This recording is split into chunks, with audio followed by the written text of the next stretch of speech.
Chicken biryani তৈরির সবথেকে সহজ রেসিপিটা আপনাদের সাথে শেয়ার করছি। এই রেসিপিটা আগে থেকেই আমার চ্যানেলে দেওয়া আছে। পুরো ডিটেলস রেসিপিটা দেখার জন্য লিঙ্কটা আমি দিয়ে রেখেছি। এই লিঙ্কে ক্লিক করলেই আপনারা রেসিপিটা পেয়ে যাবেন। আশা করছি আপনাদের সকলের রেসিপিটা খুবই ভালো লাগবে। তো আমি এখানে চিকেনটাকে কয়েকটা মশলা, আদা, রসুন আর টক দই দিয়ে ম্যারিনেট করে নিয়েছি। এরপর পেঁয়াজের বেরেস্তা তৈরি করে নিয়েছি। তারপর চিকেনটাকে বা মাংসটাকে আমি ভালো করে কষিয়ে নিচ্ছি। তারপর এটাকে সেদ্ধ হয়ে যাওয়া পর্যন্ত রান্না করে নিতে হবে।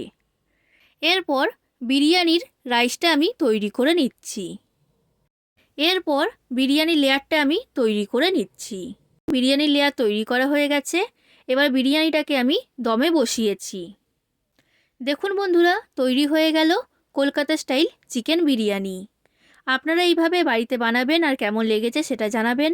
রেসিপিটা ভালো লাগলে লাইক, শেয়ার, কমেন্ট আর চ্যানেলটাকে সাবস্ক্রাইব করে দেবেন। আজকের মতো টাটা।